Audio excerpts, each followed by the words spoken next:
কাৰণে মেডিচিন দি আছোঁ আৰু ইয়াত দিয়া আছে লাইকোপডিয়াম আৰু নাটছ হোম। এইটো গেছ এচিডিটিৰ কাৰণে খুব উত্তম মেডিচিন। এইটো ধৰি লওঁ মই এতিয়া খাদ্য কিবা এটা খালোঁ, যিকোনো খাদ্য হোটেলতে হওক বা বেছি তেল মছলা জাতীয় খাদ্য খোৱা হ'ল, এতিয়া গেছ এচিডিটিৰ প্ৰব্লেম আহি যায়, বহুতৰে হয়। তো নাটছ হোম আৰু লাইকোপডিয়াম এইটো যদি এপালি 200 potency যদি খাই দিয়ে তেতিয়াহ'লে গেছ এচিডিটি তুৰন্ত ৰিজাল্ট, ইমান ভাল ৰিজাল্ট আহে, সেইটো মানে নিজকে ভাল লাগি যাব। গতিকে হোমিওপেথিক ব্যৱহাৰ কৰক। হোমিওপেথিক ব্যৱহাৰ কৰিলে কোনো ছাইড এফেক্ট নাই, এলোপেথিকৰ নিচিনা নহয়। আৰু আজিকালি এলোপেথিকত এণ্টিবায়'টিক চাৰা মেডিচিন একো মেডিচিনে নাপায়, সকলো মেডিচিনবিলাকতে এণ্টিবায়'টিকৰ প্ৰফেশ্যন মিলোৱা আছে। এতিয়া হোমিওপেথিক ব্যৱহাৰ কৰিলে এইটো সম্পূৰ্ণ নেচাৰেলি হয়, এইটো সেইকাৰণে ব্যৱহাৰ কৰিব লাগে। হোমিওপেথিক খুব উত্তম মেডিচিন বুলি ক'ব পাৰোঁ আৰু ছাইড এফেক্ট নাই।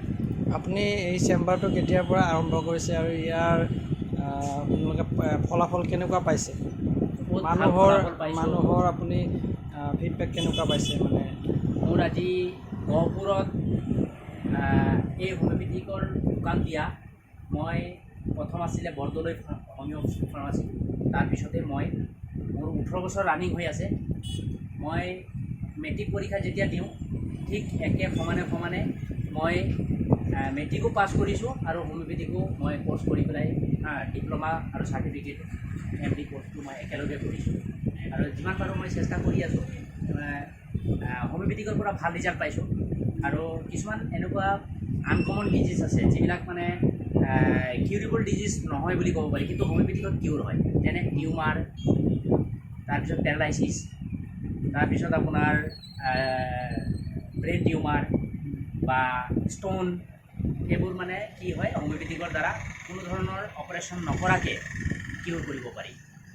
ভাল ৰিজাল্ট আৰু ৰাইজৰ মই ভাল হেৰি পাইছোঁ, মই আহে এইটো কৰিয়ে চলি আছোঁ, ঘৰ সংসাৰ চলাই আছোঁ। বহুত বহুত ধন্যবাদ আপোনাক এনেকুৱা সেৱামূলক কামত আগবাঢ়ি যোৱাৰ কাৰণে আৰু মানুহক সহায় কৰাৰ কাৰণে ধন্যবাদ।